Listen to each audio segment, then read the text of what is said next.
right here at home. They use American steel crafted by American workers who believe in taking their time and doing things right.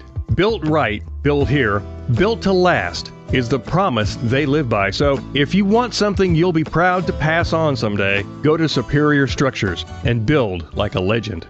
United Community is a bank that asks, when it comes to your finances, how do you define success? Knowing your bank has your financial future right on course? Having a banking partner that's ready with a plan when opportunity knocks? Or maybe it's a digital banking experience that puts everything at your fingertips, even at your daughter's soccer game. However you define success, United Community's trusted bankers are here for you. Success. It takes a community, a united community. Learn more at ucbi.com. Member FDIC. National headlines and the local stories you care about. WLBB, Carrollton, News Talk 1330, FM 106.3.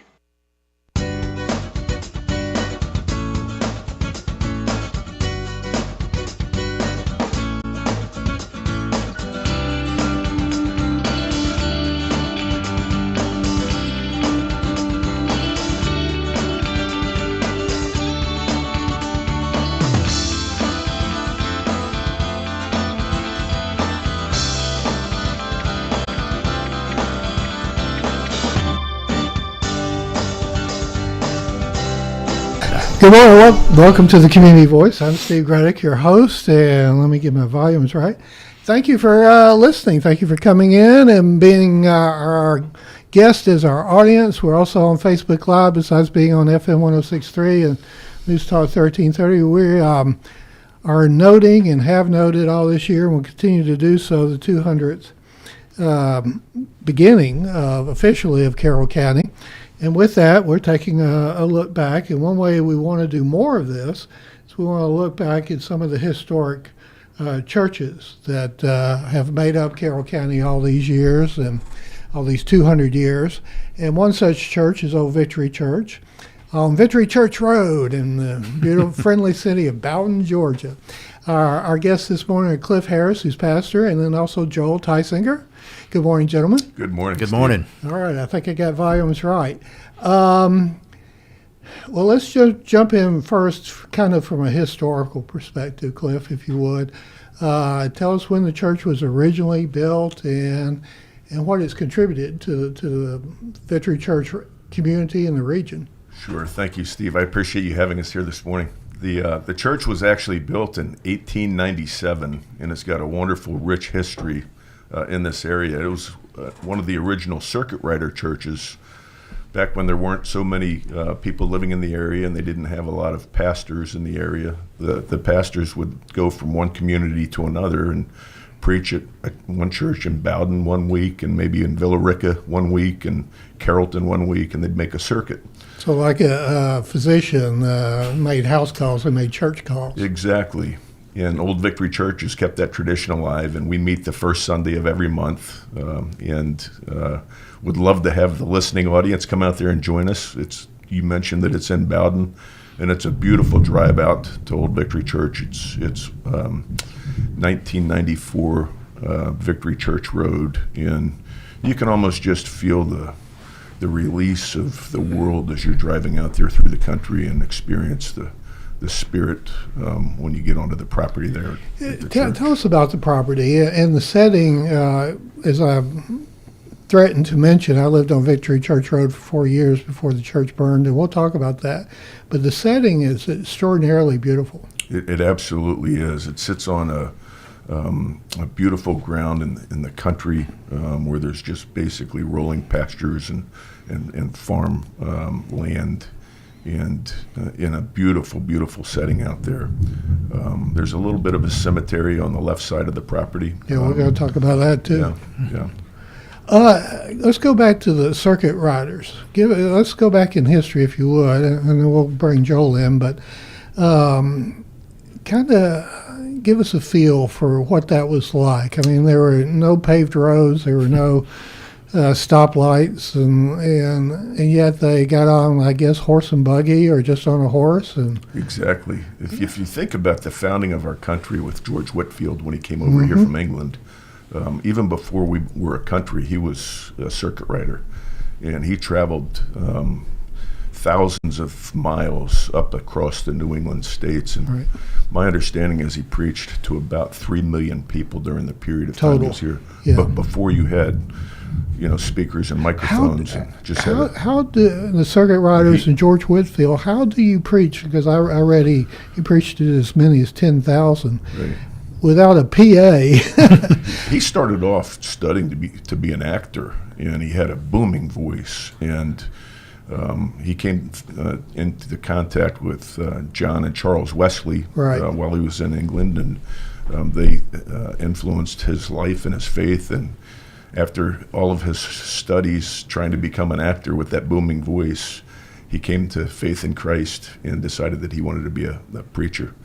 And he was able to do it without a microphone, and he spoke to audiences of 30 and 40,000 people at a So time. it was the acting skills and training that allowed him to project so well. Right. I appreciate you bringing it up. That was called the Second Great Awakening, Exactly. Jonathan Edwards the first. But many contend that if it hadn't been for Whitfield, America would not have the resolve to take on the British. Speaking of the British, no relation. Let's Joel Tisinger.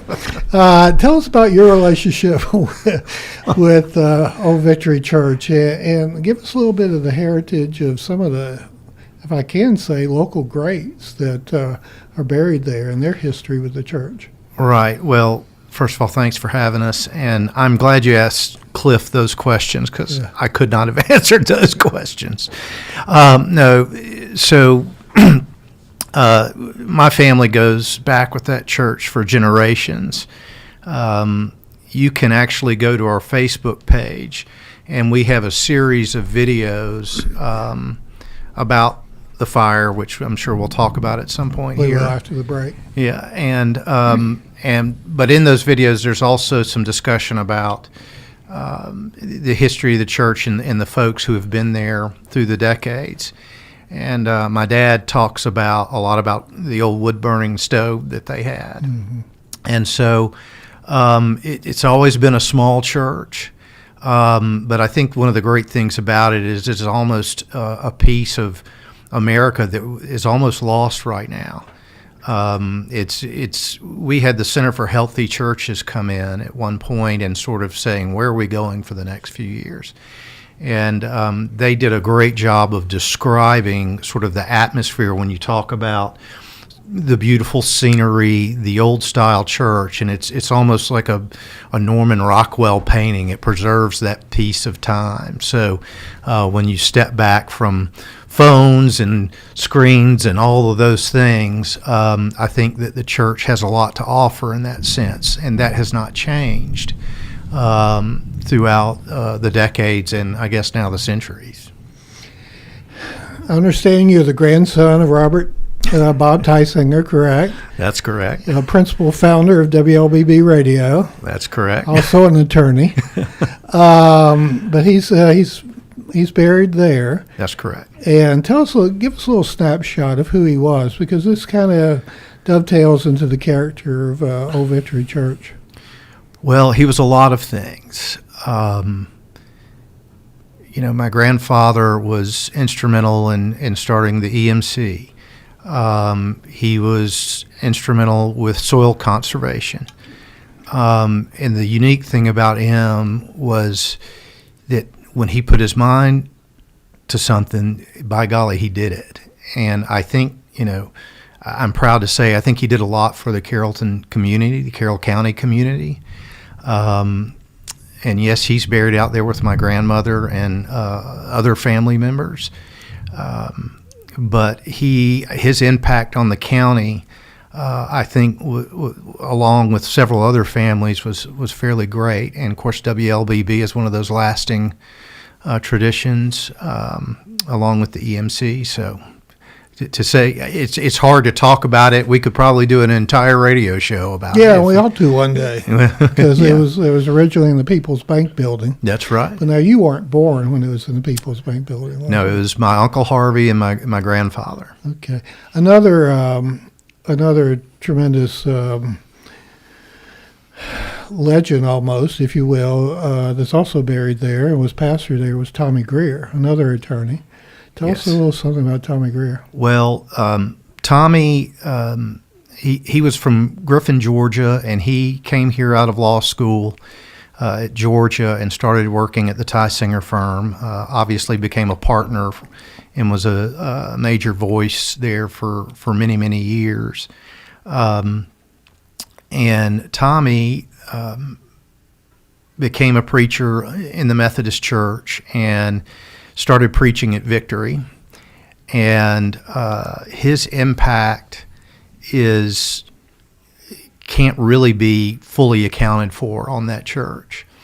And he was instrumental in the rebuilding of the church. And I would venture to say, without him and a few others, it would not have happened. He was also named a Superior Court judge, wasn't he? Or was he? He was a juvenile court judge. Juvenile court, okay. Yeah, juvenile court okay, judge. Let's see. And he also argued in front of the Supreme Court of the United States. Many people don't know that. Really? That's right. Oh, gee. Okay. We're going to take a break. We're going to come back more with Cliff. And yes, the big story. How did the church burn down and the bell and the whole thing? And you won't want to miss it. We'll be back with more after this. Imagine a place where every heartbeat is monitored with the utmost care, where emergencies are met with swift attention, and where cutting-edge technology enables precise and timely treatments. At Tanner Health, every patient's journey is a testament to resilience, a story of strength, healing, and hope. We go beyond treatment to redefine what compassionate care truly means. That's Tanner Health. That's care redefined. Learn more at tanner.org.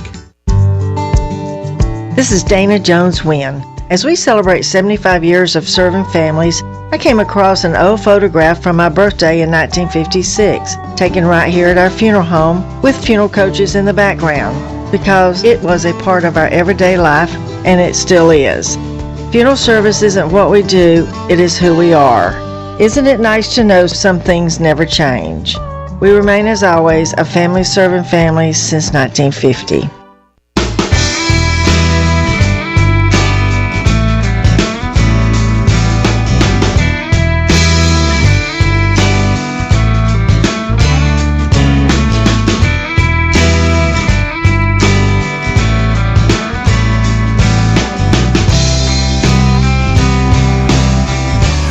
Welcome back to the Community Voice. I'm Steve Raddick, your host, and we're talking with Cliff Harris, pastor of Old Victory Church on Victory Church Road in Bowden, and Joel Tisinger, a member there. And probably the least favorite topic, and if you ask a radio person, is that of lightning. I mean, lightning can do anything that it wants to do. That's my takeaway. And I think it was, around 1999 or thereabouts? It sure was, yes. That lightning just came down, and it was a real fire. Tell us about that. That was devastating for the church. It was devastating. It was like you said, it was 1999. The church was 102 years old at the time. And lightning struck one evening, and it struck a power line. And it caught the church on fire, and it's a wooden structure, as you can imagine, and it didn't take long for the church to go up in flames. The fire fighters responded, but it's out in the country, and it's a pretty good distance, and the church nearly burnt completely to the ground. There's an old bell out there that. It's my understanding it was the last church bell manufactured in the United States by the company that made those bells, and it's still out there. It cracked the heat, and then the cooling off cracked the bell, but it's a beautiful piece of history.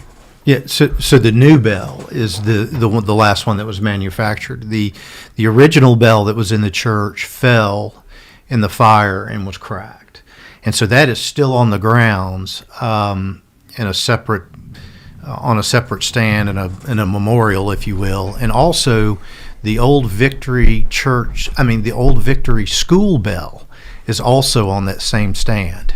Old Victory School bell. Yeah, that's right. Y'all had a school? There was a school out in Victory, and and my cousin George Chambers would probably hit me because I probably didn't say that exactly correctly. But anyway, but the point is there was a school in Victory that had a school bell.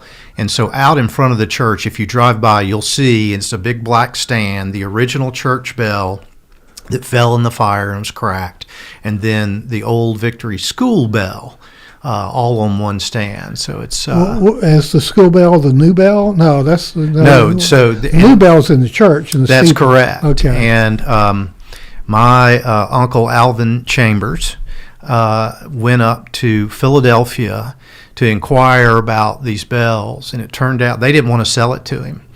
They didn't have any bells, and so but somehow he worked his magic, and Victory Church purchased the last cast bell manufactured in the United States, and it sits in our tower as we speak today. I'll put you on the spot. Well, what years was the school? When was Oh this? gosh, I don't know. See, I put you on the spot. I know my father went there, so it was a really long time really? ago. Yeah. Okay. Well, I mean, not that long. Yeah. Cliff, when did you come on board as pastor? 3 years ago, Steve. And, Okay. I appreciate you asking the questions about this church and the history. And, I think one of the greatest institutions in our country is the church. I think it's one of the greatest institutions in the history of the world when you think about the impact that the church has had on education, what we're talking about here, and healthcare. First hospitals were invented by the church, the university system. We have the church to thank for all of that. Not to mention the faith of the eternal salvation of the people. And that's one thing I wish, and hopefully maybe I can pull it off some way somehow, but we have more of an emphasis on that on this show, because it is a underlying foundational part of not only our community but the country. Exactly. So, but Old Victory Church is a little bit unique because you mentioned, there's no screens and there's no, pyrotechnics or anything like that going on. What does that? Why is that a positive? Does that allow the congregation to get to know each other better, and it's more personal, do you think? I think that has a lot to do with it. The church is really there to help us grow in our faith and our love of Jesus and one another. And that's really kind of very simply our mission. And it's pretty simple. We have an opportunity to listen to some incredible music and in a simple environment, and to hear the Word of God preached together in simplicity. And you can really just feel the presence of the Spirit out there on those grounds. There's something else, too. I mean, I would assume is when you go out in that kind of setting where you got nature and God's creation all around you, that's different than if you go into a church in downtown Atlanta, I would imagine. Feels like a little bit less hustle and bustle. Yeah. It does. It's a simple environment. Yeah, and I think it's more appropriate for reflection and worship. And, there are a lot fewer distractions. Yeah. Absolutely. Joel, you had mentioned the Chambers family, and I understand, I guess we're talking about, and you can address this, when you have a church like this that is this old, there are numerous families that have been part of it. And a lot of them, you can't remember the names, you can't really remember, but they all had a role in bringing us to 2026. But you mentioned one earlier, the Chambers family. That's right. My uncle, Alvin Chambers. You're related to everybody. We've been around a while. Mm-hmm. Alvin was instrumental in keeping that church alive for many years, and he was the driving force, not as a pastor, but more as a lay leader. But he certainly embodied the spirit of that church. And of course, his son George, who was a county commissioner here for a number of years. George carries on that tradition. George was a farmer, wasn't he? That's right. Yeah. And he works with Ben Hicks now, if I'm not mistaken. But Anyway, of course, we have a church council, but George carries on that legacy as well of his father. But for many, many years, it was that Chambers family for decades that really kept the church afloat, operationally kept the doors open, so to speak, and did all the little things that had to be done, because it takes a community to keep a church like that alive. Sure. And to this day, we have a very active church council that meets pretty regularly to make sure that we're keep it clean, do all those little things so we can get the most out of the worship experience on Sunday mornings. We mentioned about Bob Tisinger and electrification of the rural areas of Carroll County, and both of y'all can speak to this. What about that rural heritage and how it applies to the history of Old Victory Church? Was that an important part, or we just happened to be out in the county, or what? Well, I think it's foundational to what that church represents. Every year we have a homecoming in June, and this year we celebrated not only the homecoming but the 25th anniversary of the rebuilding of the church. For those who don't know, what's homecoming mean? All past members, maybe folks who haven't been there in a while, we come together on the first Sunday in June. It's the first Sunday in June of every year. And we have our service, but then afterwards we have a dinner on the grounds. And it is an old-fashioned dinner on the grounds with families. We have an outside covered pavilion. It's probably, 15 yards long. And it is covered from end to end with all sorts of southern potluck dishes. Bad for the heart, good for the soul is what I would say. But lots of fried chicken and casseroles and desserts and sweet tea. Yeah, don't try to be a cardiologist. Yeah. And we eat actually outside on the grounds. Yeah. So it is literally dinner on the grounds. It's a piece of Americana that you don't see anymore. And it's even from my childhood, I still remember those days of being outside and eating those covered dishes on homecoming. And we're also celebrating the rebuilding of Victory Church. 25 years this year was our homecoming, and the church burnt in 1999 and was rebuilt in 2001. It took 2 years to do that, and that was a faithful congregation coming together to make that happen. So we celebrate that now every year as well at homecoming. And you think about the church and just the bringing together of community and people. So many things in our world today that seem to divide us, and it's a wonderful place to just bring people together. A lot of people, for lack of a better term, tend to church hop, or they haven't settled down when they're looking for a church. How welcoming is Old Victory Church to somebody that generally doesn't set foot into a church? That's a perfect place for those folks. There's when you look at church attendance in this area that we live in Georgia, we're one of the highest church attending states in the United States, and that's at 40%. So 6 out of every 10 people don't go to church. And that's a wonderful place for them to come if they would like to come and experience worship, explore their faith. And there are a lot of people that go to Victory, and that's their church. But there are others that belong to other churches, and they go up there the first Sunday, and then they go to the Baptist church or the Methodist or Presbyterian or even the Catholic church the other Sundays during the month. Okay, let's take our second break. We'll be back with more with Cliff Harris and Joel Tisinger after this. Imagine a place where every heartbeat is monitored with the utmost care, where emergencies are met with swift attention, and where cutting-edge technology enables precise and timely treatments. At Tanner Health, every patient's journey is a testament to resilience, a story of strength, healing, and hope.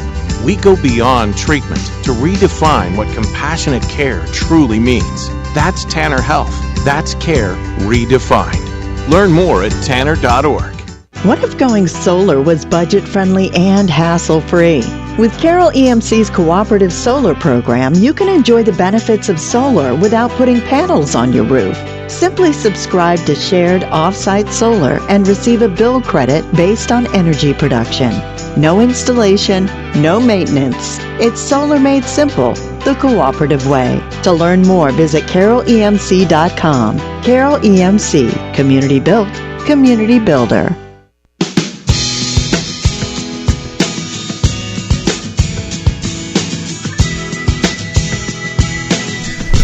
Good morning. Welcome back to the Community Voice. I'm Steve Reddick, your host. We're very pleased to have in studio Cliff Harris, pastor of Old Victory Church, and Joel Tisinger. We're gonna run out of time at some point, but first Sunday of each month, give us a little bit of some directions. If somebody wanted to visit on that first Sunday, 11 o'clock, how would you tell them to get there? I guess you've got, go to the Facebook page probably, but. Sure. The address is 1994 Victory Church Road in Bowden. It's about 20 minutes outside of Carrollton. And we meet at 11 o'clock in the morning, the first Sunday of every month. Everybody's welcome. It's a 1-hour worship service. I tend to lead a book study each quarter on books like C.S. Lewis's Mere Christianity and other books like that are about the faith. And it's just a great environment for anybody that wants to explore their faith or grow in their faith and their relationship with other Christians that are in the same kind of circumstance, looking to grow in our faith and in relationship and community with one another. I think it's about approximately 3 or 4 miles south of 166, approximately. That would be about right. Right. And isn't there a old Tisinger farm down there? Yes. Of course. Well, tell us about that.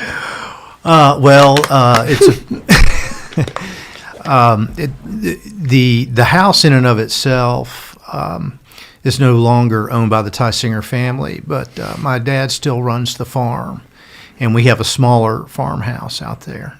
And but it's just my dad says it's God's country out there. That's the one with the big pecan trees, right? That's right. They have the big pecan orchard. I told you I lived down there 4 years. It's at the split of Garrett Creek and Old Victory Church Road. So you get to Garrett Creek I think you turn at Tarpley Road off 166. I think that's the name of it. I go a different way, but yes, I think yeah. So. Okay. One thing I did want to mention though about the services, very soon we're going to start streaming our services, believe it or not, this little country church. So we do have a YouTube channel, and if you go look at Old Victory Church Bowden, you can find us there, and we would ask people that they subscribe to that because they have a minimum requirement of 50 subscribers in order to stream. So we're building that up right now. But there's some videos there of some past services, our Christmas program, and also some videos, historical videos that we've done about the rebuilding of the church that people can check out. Those are also available on our Facebook page as well. Okay, and that's probably the best way to get more information is go to the Facebook page? Yeah. Yes. Okay, and then you're going to start streaming. Who's your videographer? I am. We have one camera. Many hats. So if you ever get in trouble with a video streaming, you can defend the church. That's right.